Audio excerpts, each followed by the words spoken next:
First News with Keeler in the morning on WIBX and WIBX950.com. Seems like all we talk about these days when it comes to President Biden is either this the trip, of course, where he's overseas, and infrastructure. Will infrastructure happen? Rachel Sutherland standing by on the line right now. Rachel, good morning. Hey, good morning. Well, yeah, the president's out of the country, so it's tough to do a whole lot of negotiating on infrastructure. But we know that a bipartisan group of senators has come up with a new plan that focuses on core infrastructure. The question is, will it gain broader support? Speaker Pelosi, House Speaker Nancy Pelosi, has said that she wants to see, if more is to come out of this proposal. So, but at the same time, you probably haven't heard much from Senator Bernie Sanders lately. He's been reportedly working on using budget reconciliation, using that kind of legislation, working on it, because he doesn't believe that these talks are going to go anywhere. Yeah. As it turns out, it's not it is a Republican resistance. It'll be resistance in his own party that ends up being the problem. Right, especially among progressives who are upset that this latest proposal and the one before it from Republicans don't have any of the kind of human infrastructure or climate initiatives the president has been pushing.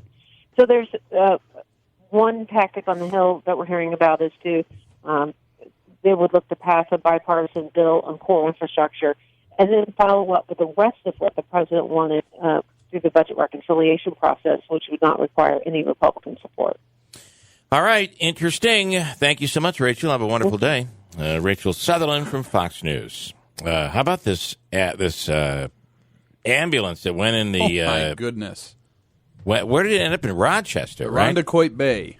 Wow. That's unreal. All right, so what do we know? I don't think the name is out as of yet. I haven't seen the name. I do not believe that's being reported. But it's a woman from Utica who stole a Kunkel ambulance, got into a high-speed chase on the thruway, and ended up in Irondequoit. Officials from Kunkel said that the alleged theft, I should say, took place when the ambulance was parked at a hospital in between patients. It was being cleaned and disinfected.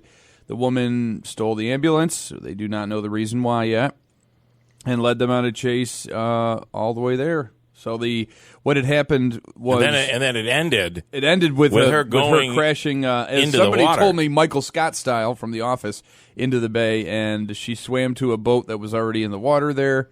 The boat came into shore, and she was arrested shortly after that.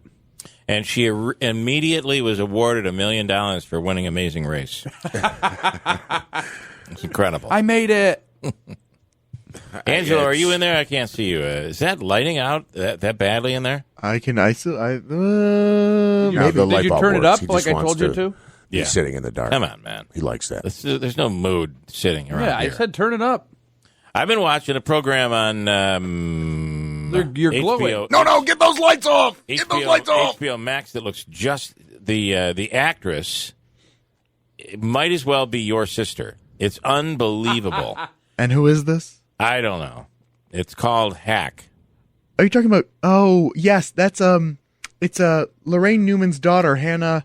Hannah she something. Looks her facial expressions, her everything is you. Okay. It's you watch it, and even I've seen you will see it. Yeah, Gene Smars, and it's great. Yeah. I really like it. It's you. Okay. But she's a struggling comic writer, etc., etc. Oh, it's you. Yeah, and ends up thinking that she's going to be getting a great job. She tweets something out that's kind of a little inappropriate. All of a sudden, nobody wants to hire her, so she gets hired by this quote unquote hack, a female comedian that is at the end of her career.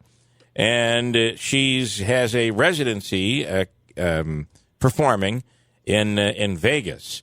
And this young, struggling comic has been hired to write jokes for the seasoned, at the end of her career, superstar. And she has red hair. If you look up the actress, it's not that she looks like Angelo.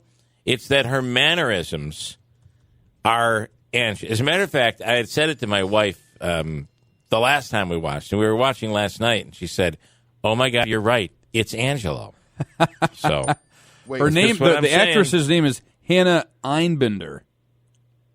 Whatever it is, Can I call her the name Hannah, again? who looks like Angelo. Hannah Mindbender? Is that what I'm putting in? Ein, Yeah. E-I-N, Binder. And again, when you look at it, it's not going to look like him.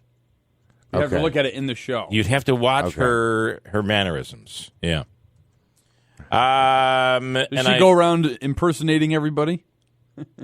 I think she's has nothing. Her personality is nothing like Angelo's. She's kind of negative and nasty. Okay. Oh, maybe it is Angelo. Depending on the day. Moly. Wow. Okay, check it out. It's called Hack, right? Andrew or Angelo, you actually know more about it than I do. It's on HBO Max. It's an HBO original very series. Funny. Hacks. Yeah. Hacks. H-A-C, as in she's an old hack. Yes. In the comedy world. Today is Flag Day. Wonderful. It is not a day where schools are off or banks are closed or any of that stuff.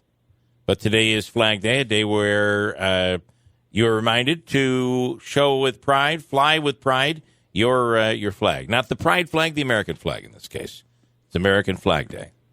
I'm trying to find some audio here, and I know I'm going to have it, but did you see that Ned Beatty died? Is that Warren Beatty? The actor. And I'm seeing if I have it here. Is it here? I guess it's not. I can't believe it. Look him up. He was the actor who was famous in the squeal pig scene in Deliverance, if you remember, among other roles. My goodness. But he is passed. Apparently not worthy of my feed here this morning. We mentioned the high-speed chase. At some point, I imagine we're going to find out who stole what is the name of the woman who allegedly stole that vehicle, right? And as of right now, we do not know, right? What was the reason? I assume it's a mental health issue, but I don't know Could that. be. We don't know. It could also have been, I guess we don't know. It could have been a prank. Could have been a getaway vehicle. But my first thought was some type of a mental health issue. That two things that came out of the session. We'll talk or a drug issue. We'll talk to Senator Joe Griffo this week. We're going to speak with him about the things that didn't come out of this latest session. And one of them was the park being named after President Donald Trump. I guess I'm not surprised in New York that didn't come to fruition, but it was close. It just didn't happen. And then this legislation that our Assemblywoman Buttonshaw put forth on the Bianca Devins, that was legislation that would have. It's kind of difficult because it says if there's something that is done illegal on the web, the person would be prosecuted. I just didn't think it was going to go anywhere because it kind of struggles in that free speech territory where as awful as this all goes back to the fact that there were pictures being spread online. Right. And the problem is that the way that I saw this legislation being written is you have to be very careful because of free speech. Right. And it had said that the person would be penalized, and maybe it steepened the penalty. I don't know. If something was done, illegal use of information or photos or that sort of thing. But if it's illegal use, it would already be illegal. Yes. It would. So the law would have established the new crime of what would have been called unlawful dissemination of a personal image in the first, second, and third degree, and create a right of private action against such offenses. So it would allow for criminal charges and then the right for somebody to sue for. But for it would have to be. It would have to be an unlawful posting of the photo. Which means what does that mean? Well, it means it's already unlawful. That there's already a law in place. That's the problem with it. Right. The language there makes me think it was a way to, for instance, unlawful posting of a photo or an unlawful posting of someone's actions. I guess I'm confused on that because it made me think like if you can't share an image of somebody involved in a crime, so you couldn't share something unlawful. That just wouldn't. But this says personal image. But here's the problem: is that Brandon Clark originally took those photos and he willingly distributed them to the internet. So if he were to have said, "This is a private image of mine, and I don't want it out there," and somebody acquired it and distributed it, I think that law would have been applied here. But the problem is he wanted it out there. But now you're going into the world of once something is on public in the public forum. Who were they targeting? Were they targeting him, the murderer here, or are they targeting all the other people who had awful things, terrible things were posted and said and sent to Bianca's family? Yeah, unfortunately, it was awful. Disgusting. The problem is, I don't know that in a free country, I don't know how far we're able to go to prevent people from being just horrible people. Right? How do you prevent people from being horrible people? And we can't even, I mean, and again, they've tried, and I'm not disrespecting law enforcement of this, but you can't even get people who are doing scams to elderly people over the internet, or phone, robocall scams or anything like that. So I don't know how they would even enforce this particular law. Yeah. I don't know either, but the Senate decided to not go forward on this. We'll see what happens. Griffo was involved, Senator Griffo and Buttonshaw. But again, I don't know how far you can go with something like this. This is one we can talk to, get an attorney on to talk about down the road here. COVID-19 numbers have dropped, but did you see there were two deaths in Herkimer County recently? So that's the one thing that I think we've seen overall is that not only have the number of cases dropped, but so have the number of deaths, right? Yeah, absolutely.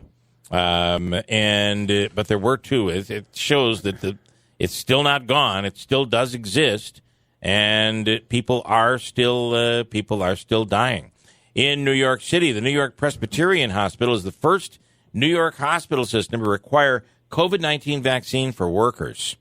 72% of hospital workers overall statewide are fully vaccinated as of Wednesday, according to state data. But the New York Presbyterian Hospital system on Friday became the first in the state to require its employees to receive the COVID-19 vaccine. What do you think? It says here, we care for sick people, some critically so, every day, and we're responsible for their safety while in our care. I think that I had heard at the top of the hour, it's Fox 48,000 workers, by the way. That a hospital in Houston had also tried to do this, but then was sued for some reason, or a few of the people had quit. I'm not exactly sure all the details, but if you work at St. Luke's or St. Elizabeth Hospital, and you're a nurse or a medical worker of any I don't kind, think they're required. You have to do a flu shot, or you have to wear a mask. This is why I'm saying you can fight this, but this has already been established. It's done with measles and mumps and with polio. It's done with, you can fight it, but I don't think you're going to get anywhere. And it's really already, this argument's already been had with other vaccines. Yeah, I just they require a flu vaccine. I didn't know that. Yeah, so if you are a nurse or a medical worker at the hospital, if you don't have a flu shot, this is pre-pandemic, of course. But you would have had to have worn a mask at all times. Okay. If you weren't, and that's why if you saw Dr. Hall when he was in here this morning on his name badge, it said flu 2020. And also, I think he had a sticker for COVID. But they would always have a sticker to see if you're vaccinated. So they were making people wear masks, but they can't do that in a free country. It's against the Constitution, right? It's against the Constitution, yeah. And the problem is, if in New York, if you don't like it, don't work here. And they can get rid of you for any reason, for the most part. Unless you're working under some contract, that might be an issue that the Houston hospital had a problem with. Maybe a nurses union or doctors union, who knows what. So and I don't want to go backwards, but I'm reading more on that bill on our website on the Bianca Devins bill. Okay. And one other clarification I think that's in here. This is a quote from Assemblywoman Buttonshaw. Bianca Devins lost her life in a horrific act of violence that shocked our Mohawk Valley communities. Her family and all families deserve the ability to grieve in peace, an ability that has been severely impacted by social media users exploiting her death for follows and likes. I think we all probably agree with that. I know I do. And then, but here's the part where it gets tricky again. My bill will help ensure individuals who share and promote images meant to humiliate, harass, or degrade are held accountable for this heinous and criminal behavior.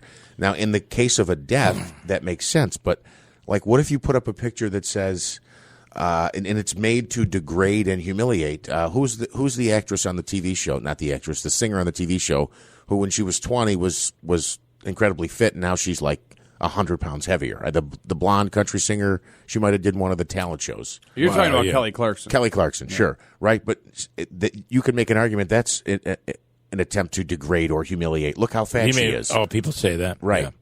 You know what I mean? Well, you're walking up the free speech ladder, and it's a very difficult one to. I just don't think that even if that were to have passed, it would have been able to. I mean, I guess to be able to make it, if you commit a horrible crime and then you post photos of the crime you just committed, I guess that would make that a crime as well that could be added on to the. But you're already being charged with murder, right? And the other thing is, like, I feel like the cops feel like, yeah, sure, dummy, you want to rob a bank and flaunt your money on social media? Right. Yeah, we love it. We call that evidence. That's the other part of this is it's so rare that this is such a unique case. Mm-hmm. Listen, I completely support the family here and feel terrible about that is just one of the worst crimes we've ever seen. I think that you've ever seen in general, let alone a crime that you've seen around here. But I feel like not every problem can be solved with legislation.